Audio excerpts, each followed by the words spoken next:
इस कानून को लागू कराने के लिए हम लोग धान, चावल, मुर्गी, बकरी, सूअर बेच कर लड़ रहे हैं।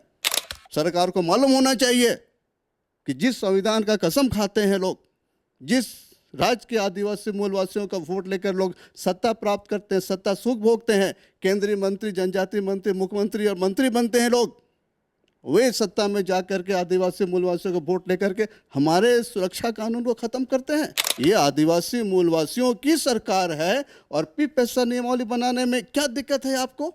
आदिवासी गरीब है, इंग्लिश नहीं समझता है, आपका सामना नहीं कर सकता है, तो आप उसको कुचल दोगे। सरकार क्यों ट्रेडिशनल ग्राम सभा नहीं बना रही है यहाँ, ताकि हमारे ज़मीन को लूटेगी, हमारे ज़मीन पर जो खनिज संपदा है उसको लूटेगी सरकार। तो आप तो प्रोटेक्शन हमको नहीं दे करके आप हमारे जो अत्याचार करने वाले हैं, हमारे जो ज़मीन लुटेरे हैं, उनके हवाले आप कर रहे हो ना। किसी राज्य के लोग किसी व्यवस्था को एक्सेप्ट कर लेंगे, किसी राज्य के लोग किसी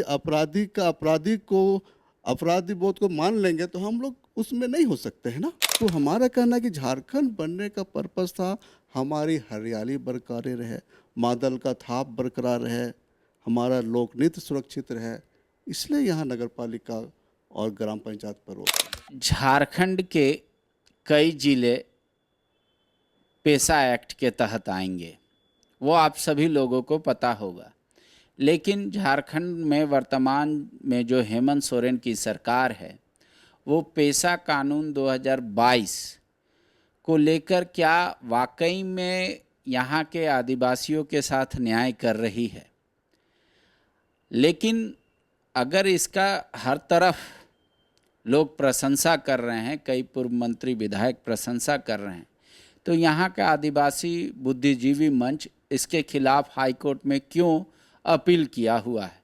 हमारे साथ आदिवासी बुद्धिजीवी मंच के संयोजक, राष्ट्रीय संयोजक विक्टर माल्टो जी हैं। दादा नमस्ते। ये कह रहे थे कि सरकार जो पेशा कानून है कि भाई पंचायत का एक्सटेंशन शेड्यूल एरिया में कैसे होगा, उसको लेकर सरकार कानून बनाने का काम कर रही है, या कह रहा है कि उनके प्रावधानों को हम बना रहे हैं टोटल जो है।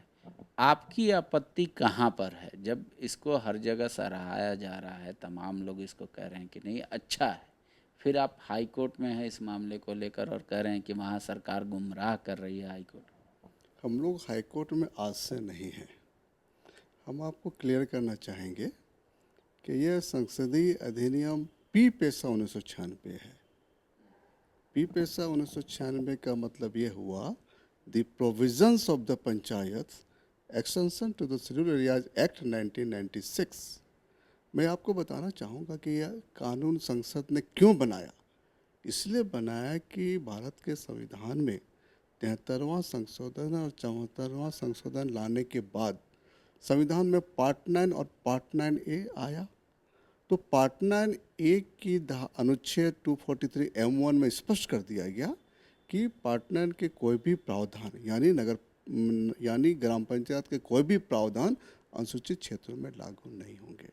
उसी तरह से 74वां संशोधन के द्वारा जो पार्ट 9A जोड़ा गया संविधान में, उसके अनुच्छेद 243 ZC में कह दिया गया कि नगर पालिकाओं के प्रावधान अनुसूचित क्षेत्र में लागू नहीं होंगे। उसके बाद माननीय संसद को यह अधिकार दिया गया अनुच्छेद 243 M4B के द्वारा। उसमें कहा गया कि पार्लियामेंट में by law extend the provisions of this part two the scheduled areas subject to such exceptions and modification as may be specified in such law, and no such law shall be deemed to be an amendment of this constitution for the purposes of 368। मतलब parliament part 9 के प्रावधानों को कानून बनाकर विस्तारित करेगा और उसमें शर्त दिया गया कि वह अधिनियम अपवादों और उपांतरणों के तहत होगा।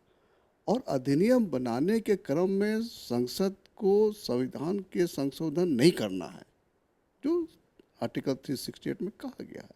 तब यह पी पैसा आया। इसके द्वारा कुल 23 प्रोविजंस का एक्सटेंशन शेड्यूल एरिया में हुआ है, ताकि शेड्यूल एरिया और शेड्यूल ट्राइब का प्रशासन और नियंत्रण हो सके। जैसे नगर पालिका अधिनियम, नगर पंचायत है या जो है, इसका तो शेड्यूल एरिया में लागू ही नहीं होगा ये। तो लेकिन यहाँ पे 3 इलेक्शंस हो चुके हैं झारखंड गठन के बाद, 10 में, 15 में और 2022 में अभी चुनाव हो गया। तो क्या इन चुनावों को वैध नहीं माना जाए? क्या रांची म्युनिसिपल कॉरपोरेशन वैध नहीं है आपके हिसाब से? देखिए, हम लोग पी पेशा पे केंद्रित रहे। अभी पी पेशा की धारा 4O और 4M, ये हमारा अनुसूचित क्षेत्र का कार्यालय होगा। जैसे आप ग्राम पंचायत, ग्राम पंचायत, पंचायत समिति और जिला परिषद का जिक्र करते हैं ना, अभी जो सरकार जो चुनाव करा रही है 3 टर्म से, वो ग्राम पंचायत, पंचायत समिति और नगर परिषद का करा रही है, जिला परिषद करा रही है ना। लेकिन शेड्यूल एरिया में जो प्रशासन और नियंत्रण होगा, उसमें पी पेशा की धारा 4O और 4M में स्पष्ट कहा गया है कि अनुसूचित क्षेत्र में जिले के स्तर पर जब भी पंचायतों के प्रशासनिक व्यवस्था की स्थापना की जाएगी तो संविधान के 6ठी अनुसूची के पैटर्न को फॉलो किया जाएगा। 6ठी अनुसूची वाले जो क्षेत्र है वहाँ तो एक काउंसिल टाइप का है, इंडिपेंडेंट। वहाँ क्या है उसको नहीं कहना है। पी पेशा में जो बातें कही गई इस पर हमको केंद्रित रहना है। तो यहाँ 4O में जो बातें कही गई है उसको हमको फॉलो करना है। और यहाँ परंपरागत ग्राम सभा जो पी पेशा का धारा 4D में जिक्र है, तो यहाँ क्या किया गया है, वर्तमान सरकार ने क्या की है कि जो बाकी जो 2 ग्राम सभा है, ग्राम सभा 3 तरह के होते हैं। एक अनुच्छेद 243A के हैं, वो ग्राम पंचायत की ग्राम सभा है। दूसरा ग्राम सभा फॉरेस्ट राइट एक्ट के ग्राम सभा है। और तीसरा ग्राम सभा हमारा पी पेशा का ग्राम सभा है जो धारा 4D में जिक्र है। तो इसी 4D के तहत जो ग्राम सभा है, परंपरागत ग्राम सभा है, उनके पास 7 शक्तियाँ अपवादों और उपांतरणों के तहत है। और इसी परंपरागत ग्राम सभा के पास जो 7 शक्तियाँ हैं, वही शक्तियाँ स्वशासी जिला परिषद को भी प्रदान की गई है। और नियमावली बनाने का समय 1 साल ही है। तो जब 1 साल के अंदर नियमावली नहीं बनाई जाएगी तो धारा 5 यह कहता है कि पी पेशा के सभी प्रावधान अनुसूचित क्षेत्रों पर स्वतः लागू हो जाएंगे। तो आज 26 साल के बाद जब बिहार में था, हम ये झारखंड था, उसमें 6 मार्च 1998 को पी पेशा के अधिनियम को अंगीकृत करते हुए एक संकल्प जारी किया गया था 6 मार्च 1998 को। लालू यादव की सरकार किन्हीं की भी रही हो, बिहार सरकार ने, हमारी ये मांग है कि बिहार रीऑर्गेनाइजेशन एक्ट, या ऐसे कह सकते हैं स्टेट रीऑर्गेनाइजेशन एक्ट की धारा 85 यह कहता है कि बिहार राज्य के पुनर्गठन के बाद, विभाजन के बाद, जहाँ जहाँ बिहार लिखा है वहाँ झारखंड लिखा जाएगा, जहाँ जहाँ पटना लिखा है वहाँ रांची लिखा जाएगा। तो 6 मार्च 1998 का जो संकल्प है पी पेशा अधिनियम 1996 को लेकर के, उसी अधिनियम को अंगीकृत करते हुए झारखंड सरकार अविलंब संकल्प जारी करे। और माननीय कोर्ट में यह कहा गया है कि पी पेशा का धारा 4O और 4M के आलोक में अविलंब नियमावली बनाई जाए। चूँकि हमारी भाषा, संस्कृति, रीति रिवाज, जल जंगल ज़मीन, खनिज संपदाओं पर हमारा नियंत्रण होना चाहिए, उसका लाभ हमें होना चाहिए। ये संवैधानिक व्यवस्था है। आपको मैं बता दूं कि भारत का संविधान में एकमात्र अनुच्छेद है 243M4B जो संसद को आदेश दिया है कि वो अनुसूचित क्षेत्र के प्रशासन और नियंत्रण के लिए विशेष अधिनियम बनाएगा, और पी पेशा उस अधिनियम के तहत बना है। लेकिन अगर अभी तो ऐसे कहेंगे तो पेशा कानून यहाँ लागू है ही नहीं। लागू है, 1 साल हो गए हैं ना। 1 साल के बाद 1997 के बाद स्वतः लागू हो गए। उसके बाद ही यहाँ झारखंड एरिया ऑटोनोमस काउंसिल बना था, याद है आपको ना। तो उस समय जब झारखंड एरिया ऑटोनोमस काउंसिल बन सकता है तो पी पेशा के तहत, लेकिन वो तो बिहार में बना था। सारा कानून तो बिहार का है।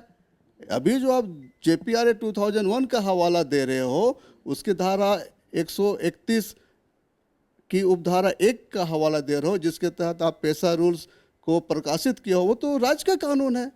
तो राज्य का कानून के तहत कैसे आप पी पैसा का नियमावली बनाओगे? वो तो केंद्र का है का पैसा। या संसद का है, संसद का कानून है, संसद का कानून को राज्य सरकार नहीं बदल सकती है। अनुच्छेद 254 देखिए आप, 254 यह कहता है अनुच्छेद कि अगर किसी विषय पर संसद कानून बना चुका है और उसी विषय के असंगत राज्य कानून बनाता है तो संसद का कानून ही प्रभावी माना जाएगा। तो उस हिसाब से आप जाके पूछिए सरकार को कि अनुसूचित क्षेत्र के लिए कानून है, अनुसूचित जनजातियों के लिए कानून है, आप क्यों इस तरह का जो है कि डाइल्यूट करने की कोशिश कर रहे हो? लेकिन सरकार के पास एक तर्क था ना, जब कोर्ट का जवाब देने के लिए 2 बार सरकार समय मांगी कि अगर हम पंचायत का इलेक्शन नहीं कराते तो पैसा नहीं आएगा, लिहाजा इसलिए सरकार ने शेड्यूल एरिया में भी जैसे पूर्व में हुआ इलेक्शन वैसे ये भी करा ली। भारत का संविधान बड़ा है कि पैसा बड़ा है? भारत का संविधान देखिए, पी पैसा act is not only an act but it is the extension of the constitution with in the provisions of constitution of India. P पैसा एक्ट का एक्ट मत मानिए, यह संविधान का विस्तार है। हम अनुसूचित जनजातियों के लिए, अनुसूचित क्षेत्र के निवासियों के लिए सरकार इमीडिएट 23 प्रावधानों के तहत नियमावली बनाए, इमीडिएट। तो अभी जो वर्तमान में हेमंत सोरेन की सरकार कर रही है उसमें क्या ऐसे चीज़ है जिसको आपको लगता है कि उससे हक अधिकार आदिवासियों को छीन जाएगा पूर्ण रूप से? सरकार की क्या स्थिति है आप पेपर के माध्यम से देख रहे हो, उसमें हमें कमेंट नहीं करना है। सरकार की क्या स्थिति है, झारखंड के ब्यूरोक्रेट्स की क्या स्थिति है, आप पेपर के माध्यम से पढ़ रहे हो, उसमें मैं जाना नहीं चाहूँगा। मैं ये कहना चाह रहा हूँ कि पी पैसा कानून संसदीय कानून है, संविधान के एक पार्टिकुलर अनुच्छेद के तहत बना है। हम अनुसूचित क्षेत्र, अनुसूचित जनजातियों के प्रशासन और नियंत्रण के लिए बना है। पी पैसा के जितने भी प्रावधान हैं वे सभी लागू हो चुके हैं पी पैसा के धारा 5 के तहत। सरकार से आग्रह है आपके माध्यम से, इवन मैं राज्यपाल महोदय से भी अनुरोध करूंगा इस विषय पर अविलंब हस्तक्षेप करे, संज्ञान ले और पी पैसा के 23 प्रावधानों के तहत स्वशासी जिला परिषद और परंपरागत ग्राम सभा की स्थापना के लिए नियमावली बनाने की पहल करें। क्या ऐसा कोई उदाहरण है जहाँ पे आप दे सकते हैं कि उस स्टेट से उदाहरण ले सकते हैं आप, चाहे भले वो 6 शेड्यूल का एरिया? आप हमसे ये सवाल पूछोगे कि शहीद तिलका मांझी मध्य प्रदेश में क्यों नहीं हुए, शहीद बिरसा मुंडा उड़ीसा में क्यों नहीं हुए, शहीद सिद्धू कान्हू राजस्थान में क्यों नहीं हुए? इसका कोई जवाब नहीं है। किसी राज्य के लोग किसी व्यवस्था को एक्सेप्ट कर लेंगे, किसी राज्य के लोग किसी अपराधी को अपराधी बोध को मान लेंगे तो हम लोग उसमें नहीं हो सकते हैं ना। हम अपने राज्य, अपने शेड्यूल एरिया को हमारे पूर्वज खून दिए हैं, पसीना दिए हैं, आंदोलन किए हैं, हम लड़े हैं और आज भी इस कानून को लागू कराने के लिए हम लोग धान, चावल, मुर्गी, बकरी, सुअर बेच कर लड़ रहे हैं। सरकार को मालूम होना चाहिए कि जिस संविधान का कसम खाते हैं लोग, जिस राज्य के आदिवासी मूलवासियों का वोट लेकर लोग सत्ता प्राप्त करते हैं, सत्ता सुख भोगते हैं, केंद्रीय मंत्री, जनजातीय मंत्री, मुख्यमंत्री और मंत्री बनते हैं लोग, वे सत्ता में जा करके आदिवासी मूलवासियों को वोट लेकर के हमारे सुरक्षा कानून को ख़त्म करते हैं। लेकिन एक तो सरकार का तर्क होता है आमतौर पे और कई ऑर्गेनाइजेशन का भी कि इलेक्शन होने से तो वहाँ के लोग ही चुने जाते हैं और चाहे उस गांव में मान लीजिए बालूघाट हो या कुछ भी हो तो उसमें वहाँ का सहमति लिया जाता है। इसका 2 पक्ष है। आप जो संविधान का जो पक्ष है, पी पैसा कानून के जो 23 प्रावधान है उसके तहत आपको नियमावली बनाना ही है। तर्क देने की क्या बात है? आदिवासी गरीब है, इंग्लिश नहीं समझता है, आपका सामना नहीं कर सकता है तो आप उसको कुचल दोगे। झारखंड में अभी भी 80% लोग गरीबी रेखा के नीचे जी रहे हैं। कहीं सुरक्षा नहीं है, कहीं बिजली नहीं है, कहीं पानी नहीं है, कहीं दवा की व्यवस्था नहीं है, कहीं सड़क नहीं है, कहीं पुल नहीं। आज भी गर्भवती महिलाओं को खाट में टांग कर हॉस्पिटल ले जाते हैं, एम्बुलेंस नहीं मिलते हैं। क्या आप चाहते हैं कि आने वाली पीढ़ी इसी परिस्थिति को झेलते रहे? आज हमारे ट्राइबल सब प्लान के नाम से करोड़ों रुपए आते हैं, डीएमएफटी में हजारों करोड़ रुपए पड़े हुए हैं, आदिम जनजातियों के विकास के लिए 15,000 करोड़ रुपए आ रहे हैं। कहाँ जा रहे हैं पैसे? कौन खर्च कर रहा है? ये आदिवासी मूलवासियों की सरकार है और पी पैसा नियमावली बनाने में क्या दिक्कत है आपको? एक सवाल है कि अभी जिस तरीके से त्रिस्तरीय पंचायत चुनाव हो रहे हैं या मेयर, डिप्टी मेयर और वार्ड पार्षद हो रहे हैं, पैसा अगर लागू हो जाएगा तो क्या होगा? मैं आपको फिर करेक्ट करना चाहूँगी, ये पी पैसा है। पी पैसा पार्लियामेंट ने बनाया और आदिवासी पंचायतों का विस्तार किया, लेकिन पार्लियामेंट ने अभी तक पी मेसा नहीं बनाया। पी मेसा इसलिए पार्लियामेंट ने नहीं बनाया कि यहाँ जो स्वशासी जिला परिषद बनेगा पी पैसा की धारा 4(ओ) के तहत, वही नगर पालिका नगर निगम के कार्यों को भी देखेगा। क्योंकि अगर नगरीकरण होगा तो हमारे पेड़ कटेंगे, गांव उजड़ेंगे, बाहरी लोगों का आगमन होगा, हम आदिवासी मूलवासियों का शोषण बढ़ेगा, नए नए टैक्स लगाए जाएंगे। तो हमारा कहना है कि झारखंड बनने का पर्पस था हमारी हरियाली बरकरार रहे, मादल का थाप बरकरार रहे, हमारा लोक नृत्य सुरक्षित रहे। इसलिए यहाँ नगर पालिका और ग्राम पंचायत पर रोक है। ग्राम पंचायत पर इसलिए रोक है कि हमारा जो माझी प्रधान सिस्टम है, मानकी मुंडा सिस्टम है, डोकलोसो सिस्टम है, वे सब सुरक्षित रहे। सरकार को नियमावली बनाने की क्या दिक्कत है? हाईकोर्ट में गलत एफिडेविट फाइल कर रहा है। झारखंड हाईकोर्ट ने कहा है कि माननीय झारखंड सरकार ने कहा है कोर्ट में कि हमने 6 शेड्यूल पैटर्न लागू कर दिया है, हमने पी पैसा के इंटायर प्रोविजंस को शेड्यूल एरिया में लागू कर दिया है।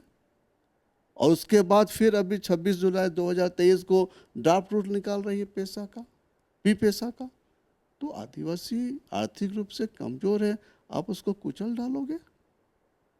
आप हमारे संवैधानिक अधिकार से वंचित करने वाले कौन हो आप? हम भी भारत के नागरिक हैं, हमने खून पसीना से यहाँ की ज़मीन को छीना है, तब हमें शेड्यूल एरिया के तहत हमें प्रोटेक्शन दिया गया है। तो सरकार तो प्रोटेक्शन नहीं दे रही है ना। पी पैसा नियमावली के द्वारा हमारा प्रोटेक्शन होगा, तो आप तो प्रोटेक्शन हमको नहीं दे करके आप हमारे जो अत्याचार करने वाले हैं, हमारे जो जमीन लुटेरे हैं, उनके हवाले आप कर रहे हो ना। इसलिए सरकार की नियमावली बनाने उनकी संवैधानिक बाध्यता है। सरकार पी पैसा का अनदेखी नहीं कर सकती है। केंद्र सरकार भी अभी चेतावनी दिया है, अगर आप पी पैसा नियमावली नहीं बनाओगे तो हम फंड रोक देंगे। तो आखिर ये सरकार टकराव की स्थिति क्यों ला रही है हम आदिवासियों के साथ? हम सामाजिक ताकत है, हम राजनीतिक ताकत नहीं है। तो हम समाज की आवाज़ है, संविधान के तहत जो हमें हमारे जो अधिकार है, शक्तियां हैं, उसकी हम आवाज़ उठाएंगे। आप चाहते क्या हैं? अभी 3 तारीख को हाईकोर्ट में है तो आपका माननीय हाईकोर्ट ने आदेश दिया 22 अगस्त 2023 को कि सरकार का जो पी पैसा ड्राफ्ट रूल है उस पर आप 1 सप्ताह के अंदर आपत्ति दर्ज करो। फिर सरकार को यह आदेश दिया माननीय कोर्ट ने कि सरकार इनके आपत्तियों को विचार करते हुए, आपत्तियों पर विचार करते हुए तर्कयुक्त आदेश पारित करे, माने रिजन्ड ऑर्डर पारित करे। उसके बाद 3 अक्टूबर को फिर से हियरिंग है। तो जब 3 अक्टूबर को हियरिंग है तो सरकार और उनसे जुड़े लोग किस बात को लेकर के आनंद मना रहे हैं समझ में नहीं आता है। जब तक माननीय कोर्ट का अंतिम आदेश नहीं आता है और सरकार जो है 25 सितंबर को पी पैसा नियमावली का अंतिम रूप दे दिया, कहीं न कहीं ये हम आदिवासियों को अपमानित करना हम तो महसूस करते हैं। जो सरकार जो प्रावधान बनाई है या जो बनाया है उससे आप संतुष्ट नहीं हैं? ये असंवैधानिक है। मेरे असंतुष्ट की बात नहीं है, ये संवैधानिक रूप से असंवैधानिक है। ये इससे कैसे आपको लग रहा है, आम दर्शक की भाषा में बताइए, कैसे आदिवासियों का हक छीना जाएगा शेड्यूल एरिया? देखिए, आदिवासियों की जमीन चली जाएगी। कैसे? इसलिए कि वहाँ जो सिस्टम जो है ना, पी पैसा का धारा 4(m)(3) परंपरागत ग्राम सभा को अधिकार देता है कि उनकी ज़मीन पर उनका नियंत्रण होगा। लेकिन सरकार जब परंपरागत ग्राम सभा की स्थापना ही नहीं की है और वो गैर अनुसूचित क्षेत्र का ग्राम सभा को यहाँ थोप रही है, तो सरकार की मंशा आप समझ सकते हैं। सरकार क्यों ट्रेडिशनल ग्राम सभा नहीं बना रही है यहाँ, ताकि हमारे ज़मीन को लूटेगी, हमारे ज़मीन पर जो खनिज संपदा है उसको लूटेगी सरकार, ट्राइबल सप्लान को लूटेगी, बाकी विकास राशि को लूटेगी, हमारा जो हक अधिकार की बात है उसे लूटेगी, हमारी नौकरी को लूटेगी सरकार। इसलिए पीपीएसआ कानून पालन नहीं लगा रही है, नहीं कर रही है। स्पष्ट रूप से हम कहना चाहेंगे सरकार को आपके चैनल के माध्यम से। तो एक तो तर्क है कि अगर मान लीजिए कि कहीं कोयला खनन मिला तो वहाँ पे भी ग्राम सभा कराती है सरकार, कहीं बालू घाट का भी करती है, तो एक स्टैग तो रहता है। ये समान क्षेत्र के ग्राम सभा है, हमें पीपीएसआ का 4D के तहत परंपरागत ग्राम सभा की स्थापना चाहिए, जिनके पास 7 शक्तियाँ हैं।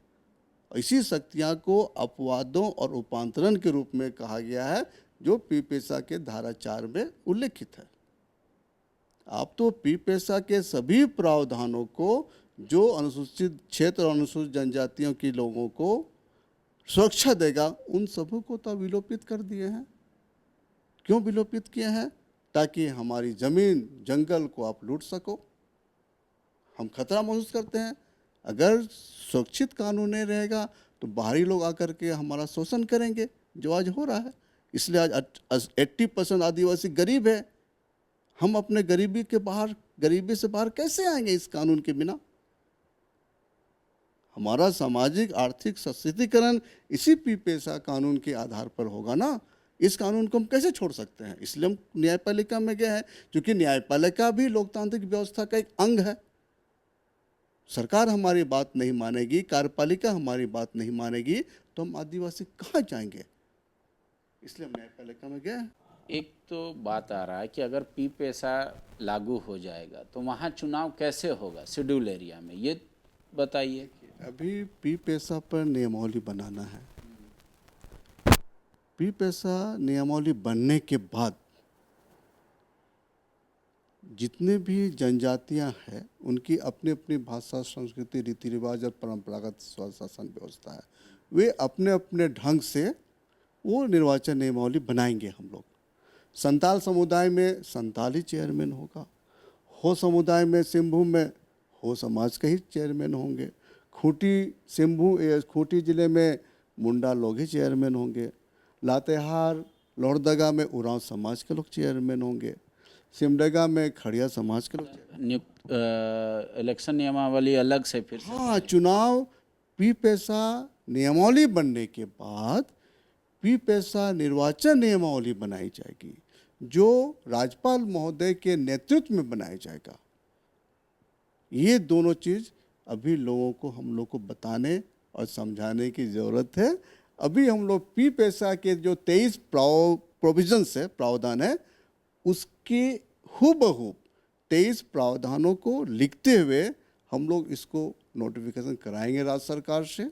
गवर्नर महोदय से भी निवेदन है इसमें पहल करें, और पीपीएसआ के इंटायर गजट को नोटिफिकेशन कराने के बाद माननीय राज्यपाल महोदय के नेतृत्व में निर्वाचन नियमावली की प्रारूप तैयार की जाएगी। सभी जनजाति क्षेत्रों के लोग, सभी जनजातियों के साथ मिल करके संतालपोना से भी लोग आएंगे, सिंहभूम से भी आएंगे, खूंटी, सिमडेगा, लातेहार, लोहरदगा, सब जगह से लोग आएंगे। पहले पीपीएसआ नियमावली हम लोग बनाएंगे, उसका निर्वाचन नियमावली बनाएंगे माननीय राज्यपाल महोदय के नेतृत्व में। शुक्रिया।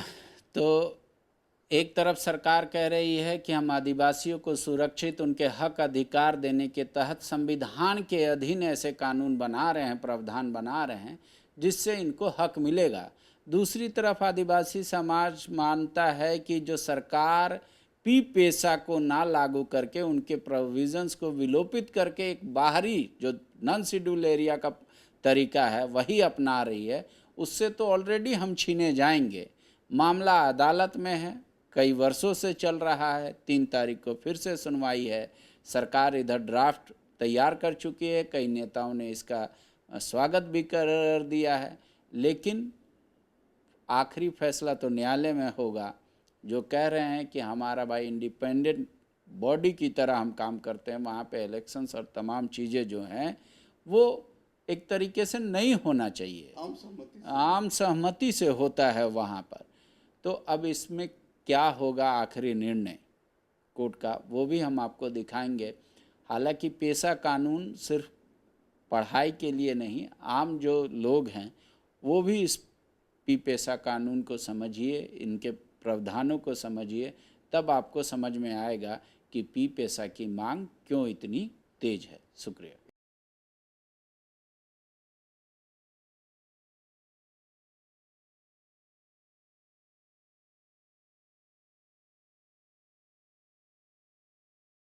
The follow-up.in. Like, share, and subscribe.